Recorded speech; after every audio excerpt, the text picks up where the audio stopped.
नमस्कार। राष्ट्रीय शिक्षा नीति 2020 को आगे ले जाने के लिए इस 6 दिवसीय व्यावसायिक विकास कार्यक्रम के सत्र में आप सभी का स्वागत है। Welcome to this session of the professional development programme for university teachers of colleges and universities for the implementation of the National Education Policy 2020. We have with us today Professor Rashmi Sinha. She is a professor in the School of Social Sciences, Indira Gandhi National Open University. Earlier, Dr. Sinha has been the director of the School of Social Sciences, IGNOU. Her discipline is anthropology. She has been involved in a number of committees related to the implementation of the National Education Policy 2020. I welcome you to this session, and today Professor Sinha will talk to us about a very key area which is mentioned again and again in the National Education Policy, which is that of multidisciplinary approach and multiple entry and exit in academic programs. इस विषय पर हमारे साथ आज professor रश्मि सिन्हा जी हैं और वो एक बहुत ही इम्पोर्टेंट टॉपिक पे बात कर रही हैं, मल्टी डिसिप्लिनरी अप्रोच की। मैं चाहूँगी कि आप अपना प्रेजेंटेशन दें। Thank you doctor Anita Priyadarshini, thank you so much. ये हमारा 6 दिवसीय प्रोग्राम है जिसमें से आज लास्ट डे है, 6th डे है। इसमें आप लोगों ने काफ़ी कुछ समझा होगा कि NEP 2020 क्या ऑफ़र करता है, हमको उसको कैसे करना है, और तरह तरह के उसमें ऑप्शंस दिए हुए हैं हमको। और ये अब हम लोग को मिलजुट के इस चैलेंज को, जो कि काफ़ी बड़ा है पर मुश्किल नहीं है, इसे हमें करना है। Multidisciplinary approach and multiple entry exit in academic programmes, along with हमने क्रेडिट के बारे में NEP 2020 में बात किया है, लैंग्वेजेस पे इस पे जोर दिया गया है, वोकेशनल स्टडीज़ पे दिया गया है, प्रोफेशनल कोर्सेज पे दिया गया है, वैल्यू एडेड कोर्सेज पे दिया गया है।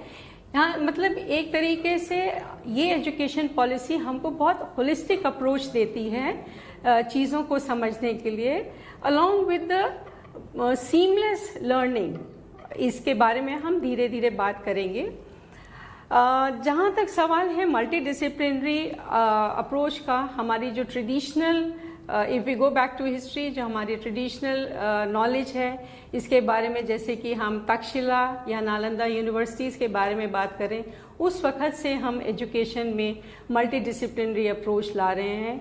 हिस्ट्री हैज़ रिकॉर्डेड दैट हम डिफरेंट टाइप्स ऑफ कोर्सेज को कराते थे, जिसमें कि केमिस्ट्री के साथ साथ एक स्टूडेंट टेक्नोलॉजी भी पढ़ता था, कारपेंट्री भी करता था, म्यूज़िक भी सीखता था, मेडिसिन भी करता था। मतलब आपको एक ऑप्शन था कि आप क्या करना चाहते हैं। धीरे धीरे ये कम होता गया, हालांकि हम ये नहीं कहेंगे कि एकदम ख़त्म हो गया, कम होता गया। Nevertheless NEP 2020 has come up again with the approach of different aspects that they have given to be followed across the country. So multidisciplinary approach and multiple entry exit in academic programs is the topic which we would be discussing in today's session. I am sure you all have read about it, heard about it and understood about it. अब मिल के हम लोग फिर से इसको एक बार समझते हैं कि ये क्या है। सबसे पहले, अभी तक आप लोग सब देख चुके हैं पिछले 5 दिनों में, और अपने आप से भी आप सब जानते हैं कि NEP actually seeks to reform the higher education system. ना how do they plan to do it? It is offering flexibility to the students, वो जो चाहे सब्जेक्ट्स पढ़ पाएँ अपनी चॉइस के, जिससे कि उसका आउटकम अच्छा निकले। वो जिस तरह से कॉम्बिनेशंस लेना चाहते हैं वो करें, उनको एक ऑप्शन रहे कि वो कब, एक सहूलियत रहे कि वो कब पढ़ना चाहते हैं, जिससे कि मल्टीपल एंट्री एग्जिट हर किसी के लिए ज़रूरी नहीं है कि एक बार हम एजुकेशन शुरू करें तो फिर ख़त्म कर ही लें। So this NEP 2020 does cater to such students who will be able to enter and exit at the point they desire, of course with some guidelines. आप सब, हम सब कुलीग्स हैं, हम सब जानते हैं कि एक education is also means a discipline, तो एक तरीके से हमको उसको कैसे अमल करना है बताएगा। ये एक अपॉर्चुनिटी देगा हमारे स्टूडेंट्स को, जैसे मतलब जहाँ चाहे पढ़ पाएँ। ये नहीं कि एक जगह अगर हम स्टेशनड हैं तो वहीं पे जो कोर्सेज अवेलेबल हैं हम वही कर पाएँ, नहीं, हम बाहर से भी कर सकते हैं। That is what is multi disciplinary approach. अभी आप देखेंगे कि उसको हम कैसे कर सकते हैं। और इस NEP 2020 में रिसर्च बेस्ड स्पेशलाइजेशन को बहुत महत्व दिया गया है इसको, and not just in a discipline, इसमें भी मल्टी डिसिप्लिनरी अप्रोच के लिए एक महत्व अपॉर्चुनिटी दी गई है। इन सब को करने के लिए we need one body which would look after our this approach, that is the Academic Bank of Credits, to ensure seamless student mobility. आपका ये सेशन हो चुका है ABC के बारे में, पर इसमें हम इसको थोड़ा सा डिस्कस करेंगे when required. अब सवाल आता है what is multidisciplinary actually speaking, इससे क्या फ़ायदा है, क्यों है? So it is basically integration of the entire type of humanity. There is no demarcation, इसमें कोई स्ट्रीम हम अलग अलग नहीं करेंगे, इसमें इंटीग्रेशन है ह्यूमैनिटीज़ का, आर्ट्स का, इसमें साइंस, टेक्नोलॉजी, इंजीनियरिंग, मैथमेटिक्स, इसमें technical courses, vocational, soft skills जैसे कि कम्युनिकेशन या वैल्यू एडेड कोर्सेज, ये सब मिला के इसे जब एक स्टूडेंट पढ़ेगा तो इसे मल्टी डिसिप्लिनरी अप्रोच कहते हैं। और इसको करने का क्या फ़ायदा है इसका?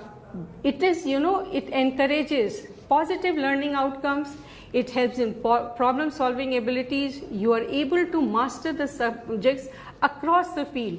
जो आप चाहते हैं, जैसे करना चाहते हैं, आपकी in depth learning होगी उसमें, और it will increase the creativity and innovation.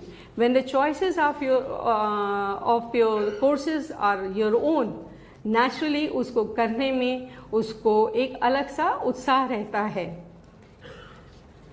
Now how do we go about this multidisciplinary approach, कैसे करेंगे? NEP 2020 ने हमें बता तो दिया कि मल्टीडिसिप्लिनरी अप्रोच होना चाहिए, पर हर जगह ये अभी तो नहीं ही है, पर इसको हम धीरे धीरे फेज मैनर में करेंगे। पहले क्या करेंगे कि जो single stream higher education institutions हैं, we will move towards vibrant multidisciplinary institute. Vibrant means with lots and lots of disciplines which are in demand, which a student is wanting to do, and और जो higher education institutions हैं जो कि जिनके पास हैं कुछ ऐसे सब्जेक्ट्स, ऐसे डिसिप्लिन्स जो कि एक स्टूडेंट करना चाहता है, they become part of this HEI clusters. Mean कई सारे इस एक्चुअली NEP 2020 में स्टूडेंट को एक बहुत एडवांटेज मिला है कि वो जो कोर्सेज चाहें वो कर सकते हैं। They have the mobility to move from one institution to another also. So they can complete the choice of courses with the requisite number of credits from all higher education institutions in the cluster, जैसे सब मिलके जो हैं। इससे क्या होगा? Promotion होगा हमारे हाई क्वालिटी मल्टीडिसिप्लिनरी और क्रॉस डिसिप्लिनरी टीचिंग में, plus research across the fields will be of immense value to everybody. इसको करने से एक holistic education होगा, और in long term the approach of all undergraduate programs including those in professional, technical and vocational disciplines, even engineering institutions such as IITs will move towards more holistic and multidisciplinary education with more arts and humanities. जो arts and humanity stream में हैं, जैसा कि आज अभी हम लोगों में ये डिवीज़न है, वो साइंस के या किसी और चीज़ के भी सब्जेक्ट्स कर पाएंगे, वो वोकेशनल कोर्सेज भी कर पाएंगे, सॉफ्ट स्किल्स भी कर पाएंगे, वैल्यू एडेड कोर्सेज भी कर पाएंगे।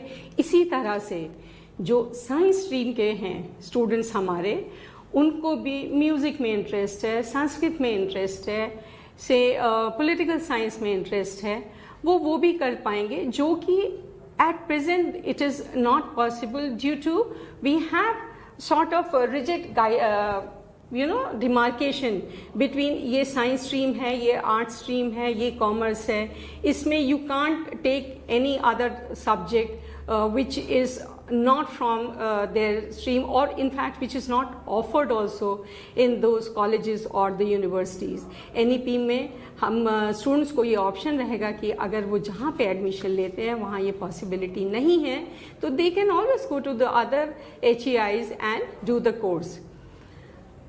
इसको मल्टीडिसिप्लिनरी अप्रोच में एक इमेजिनेटिव और फ्लेक्सिबल करिकुलर स्ट्रक्चर्स की भी ज़रूरत होगी, which will help in creating combinations of disciplines for study and would offer multiple entry and exit points, thus removing the currently prevalent rigid boundaries and creating new possibilities for lifelong learning. This we will come little later. ये जो department of language literature music philosophy है, इनके subjects को भी ये they are very important parts in multi disciplinary approach, and इनके जो करने से इनको जो भी जहाँ से ये कोर्सेज करेंगे उसका क्रेडिट दिया जाएगा, चाहे वो कन्वेंशनल यूनिवर्सिटी से करें चाहे ODL मोड में करें. They will be given credit to these courses when they do it. The flexible and innovative curricula of all HEIs shall include credit-based courses and projects in the area of community engagement, services, environmental education and value-based. ये बहुत important है आज के student को ये भी समझने के लिए, क्योंकि environment education also helps us to understand different aspects. सिर्फ केवल सब्जेक्ट्स पढ़ने से ही नहीं, हमारा एक होलिस्टिक अप्रोच होना चाहिए towards education. And these type of courses when they are all together they give you a very broader horizon. Your learning abilities are much better and you understand things also. Finally, as a part of holistic education, students at all the higher education institutions will be provided with the opportunities for internship and local industry business. NEP actually बहुत emphasis देता है आपके internship पे, आपके field उस पे, research पे. तो इसमें practical side of learning is given lot of emphasis which further help you in the employability. क्योंकि कुछ भी हम करें, बहुत चीज़ें हम शौक के तौर पे पढ़ना चाहते हैं, nevertheless it is also important that one is employed, and many a times it happens ki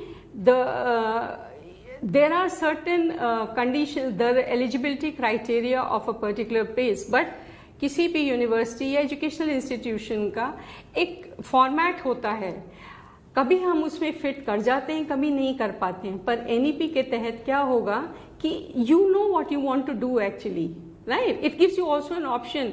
ये नहीं कि एक बार अब ये कर लिया तो अब हमारे पास कोई ऑप्शन ही नहीं रह गया करने को. NEP आपको ऑप्शन देता है कि आप समझिए आप करना क्या चाहते हैं and fulfil your passion actually. तो as colleagues you all must be understanding and must be facing this issue from the students कि दिस क्वेश्चन हम क्या करें, what to do, how will I get a job, suppose I do this particular course और a programme, will I get a job, what sort of jobs will I get.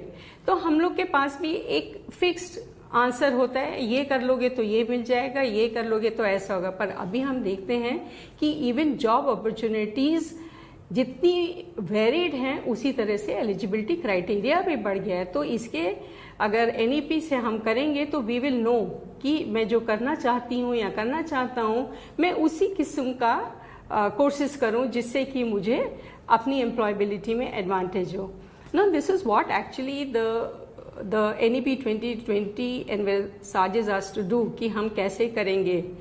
But I am very happy to share that Indira Gandhi National Open University has been actually having this approach right from the beginning.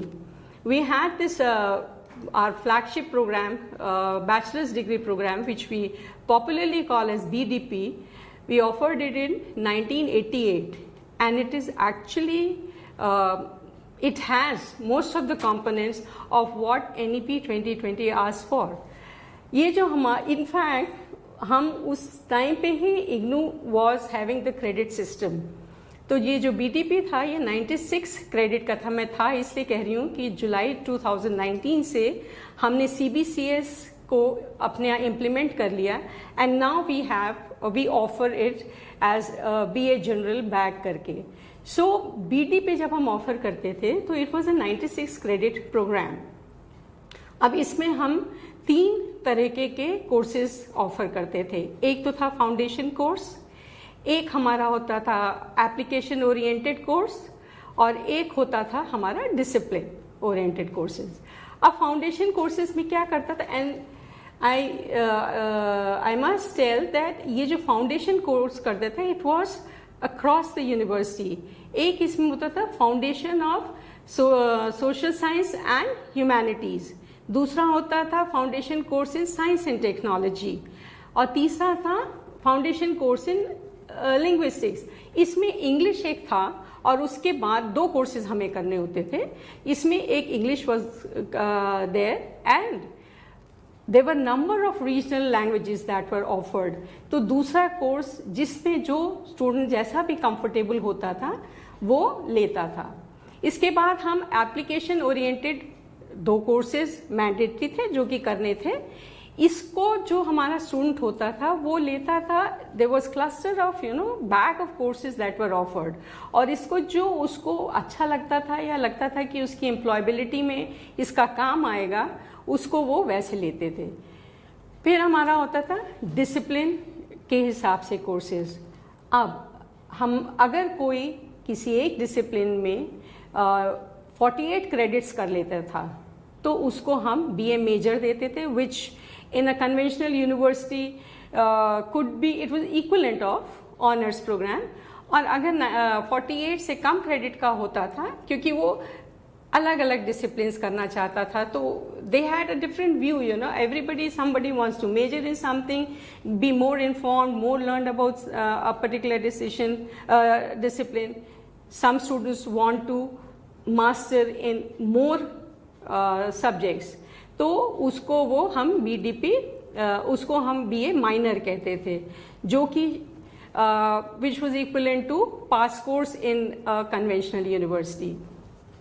ऐसा नहीं है कि हमने सिर्फ BD पे under graduate level पे ही multi disciplinary approach दिया था. Even in the postgraduate level also we offered this multidisciplinary approach before NEP was came into picture.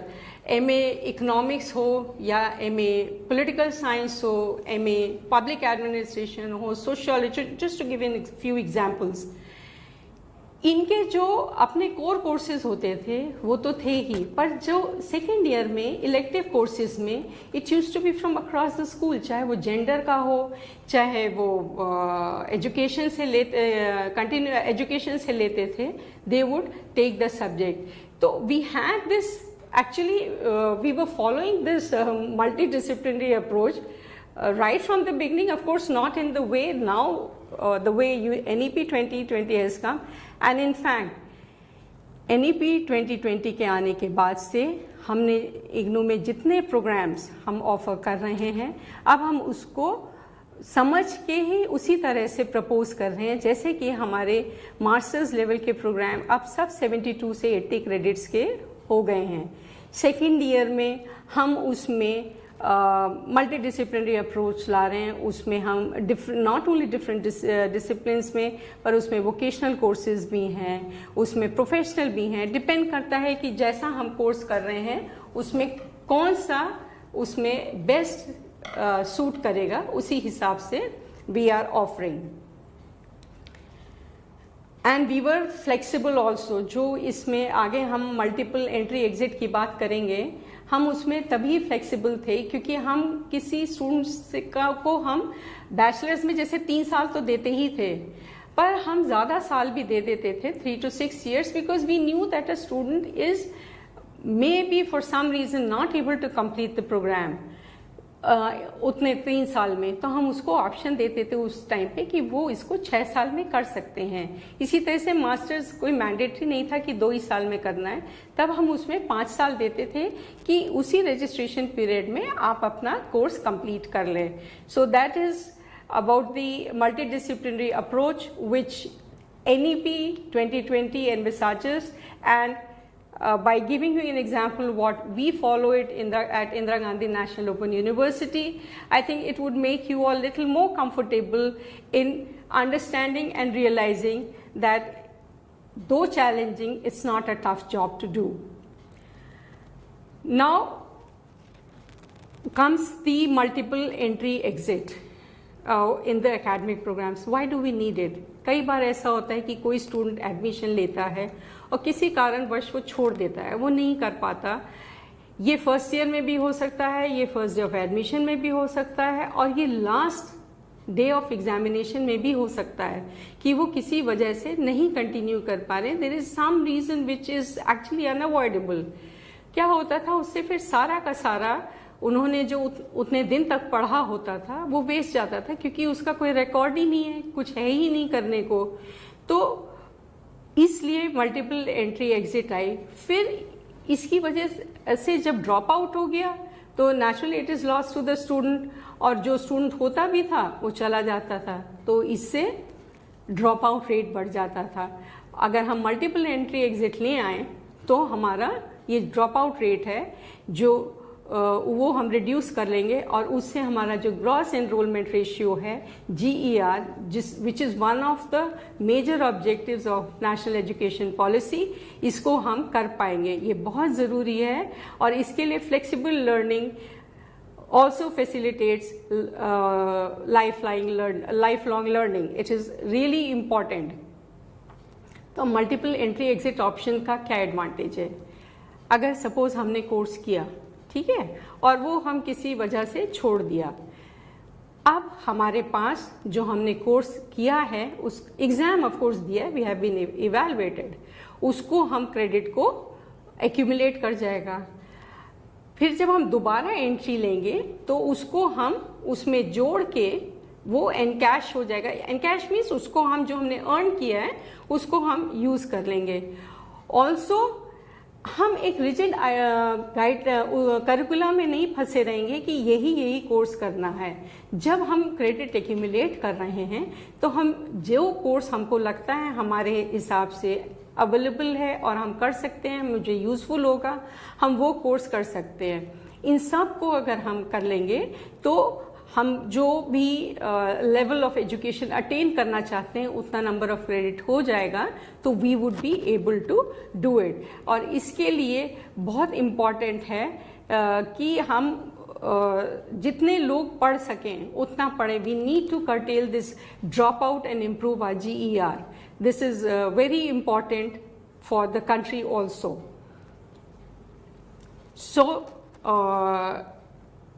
इससे क्या इस सिस्टम से क्या होगा कि reduce, we will be able to reduce the dropout rates as I just mentioned. Flexible course completion period, हमको एक समय मिल जाएगा। ये जो क्रेडिट है ना, जो हम समय कह रहे हैं, actually that will be accumulated in academic bank of credit, ABC में होगा, और ये 7 साल के लिए ये वैलिड होगा। ठीक है, इसको हम 7 years तक, आज हमने किया, ये 7 साल तक चलेगा, और इसको हम जिस तरह से कोर्सेज को करना चाहते हैं इसको हम अपने पेस से, अपने समय पे, जहाँ से हम करना चाहते हैं उससे कर सकते हैं, जैसा कोर्स करना चाहते हैं। बिकॉज इससे क्या होता है, we are also valuing what the student wants to do. We are not just asking them यही करना है, उनकी भी कुछ एक they have also thought of something, you know, and this helps, this facilitates them in following up what they desire to do. This is what I just mentioned. आपका एक session हो भी चुका है एकेडमिक बैंक ऑफ क्रेडिट में। इसमें शैल भी ये होता है हर हायर एजुकेशन इंस्टीट्यूशंस में, they'll have to get registered for it, तभी ये क्रेडिट सिस्टम को हम ट्रांसफ़र कर सकते हैं। It is a national level facility, इसमें आपका क्रेडिट ट्रांसफ़र हो सकता है, और एक बार आपने सर्टिफिकेट हो, डिप्लोमा हो या डिग्री हो, जो भी ले लिया, उसके बाद ये जो आपने क्रेडिट अर्न किया है वो एक तरीके से डेबिट हो जाता है। मतलब आपने यूज़ कर लिया तो वहाँ पे उसका बैलेंस ख़त्म हो जाएगा। मूक्स एक बहुत है जो कि स्वयं प्लेटफॉर्म पे अवेलेबल है। ये universities with the approval of competent authority में adopt Swayam courses for the benefit of learner. हर जगह हर कोर्स अवेलेबल नहीं है, पर अगर मूक्स पे अवेलेबल है तो वो कर सकते हैं और वो उसका क्रेडिट ट्रांसफ़र हो सकता है।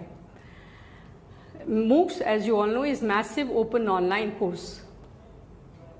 अब हम आते हैं जो हम इतना मल्टीपल एंट्री एग्जिट के बारे में बात कर रहे थे, तो इसमें क्या है कि हम एंटर करते हैं जब कॉलेज, तो you should be 12th pass and it is based on the criteria which the university laid down with all the checkings depending upon the student teacher ratio, जितना intake capacity होती है उसी हिसाब से। एंड इसमें एक चीज़ होगा कि हायर एजुकेशन इंस्टीट्यूशंस में earmark seats for lateral entrance also because to the second, third and fourth year of first degree programme which is under graduate level का, क्योंकि हम यहाँ पे मल्टीपल एंट्री और एग्जिट के बारे में बातें कर रहे हैं।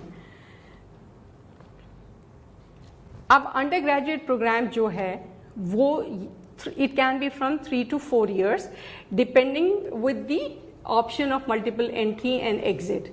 और इसमें क्या किया गया है कि अगर हम फर्स्ट ईयर छोड़ते हैं, इसको हमने लेवल 5 से लेवल 10 तक दिया है। Level 5 is your certificate, when you leave at level 5 it will be certificate, और लेवल 10 तक जाएंगे तो that is PhD। Now entry 1 पहले क्या होता है, सबसे पहले जब हम फर्स्ट ईयर में जाएंगे तो हमको 12th का हमारे पास होना चाहिए विद द रिक्वायरमेंट जो कि एलिजिबिलिटी क्राइटेरिया है उन सबको मद्देनजर रखते हुए। और अगर हम फर्स्ट ईयर में ही एग्जिट करना चाहते हैं तो a certificate will be awarded when the student exits at the end of first year, और यू कैन से 2 semesters। इसमें हमको 36 to 40 क्रेडिट्स होने चाहिए to qualify to get an under graduate certificate. इसी तरह से एंट्री 2 क्या है, एक तो आप कंटिन्यू कर रहे हैं और एक ये वो वाले भी स्टूडेंट्स हो सकते हैं जिन्होंने पिछले अपना सर्टिफिकेट लेके छोड़ दिया हो, कुछ और करने लग गए हो और वापस दोबारा इसमें ज्वाइन करना चाहते हैं। तो it is after completing first year as it is mention there.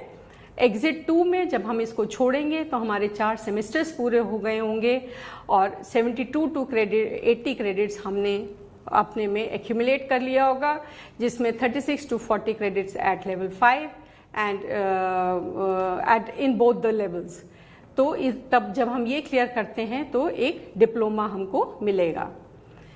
Entry 3 is for level 7 is a diploma which is obtained after 2 years, that is 4 years of undergraduate, and इसको exit करने पे successful completion 3 years यानी कि 6 semesters जब हमने किए हों, इसमें बैचलर्स डिग्री आपको मिलेगी जिसमें तकरीबन 108 से 120 क्रेडिट्स होने चाहिए फ्रॉम लेवल 5 to 7, और हर लेवल पे 36 to 40 क्रेडिट्स हमने एक्यूमुलेट किया हो, अर्न किए हों इनफैक्ट।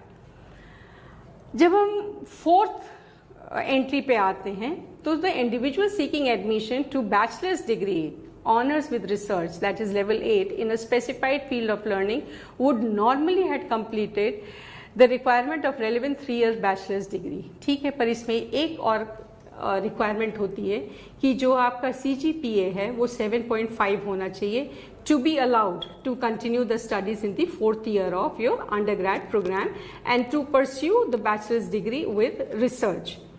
इसको जब हम एग्जिट करते हैं तो हमको बैचलर्स डिग्री मिलती है विद ऑनर्स और रिसर्च, और इसमें हमें total 144 to 160 credits we should have earned, and 36 to 40 credits right from level 5 to level 8। तो आप देखिए एक तरीके से हर लेवल पे बराबर सा एम्फोसिस दिया गया है ऑफ एजुकेशन। अब मास्टर्स लेवल पे higher education institution will give flexibility, different designs होंगे मास्टर्स प्रोग्राम के। हमने अभी पिछले में देखा एक जो 3 साल में अपना बैचलर्स ख़त्म कर लेते हैं, वो लोग 2 years ऑफ मास्टर्स प्रोग्राम करेंगे। जिन्होंने 4 साल का किया है विद ऑनर्स एंड रिसर्च वो 1 year मास्टर प्रोग्राम करेंगे। और एक और ऑप्शन है 5 year इंटीग्रेटेड प्रोग्राम।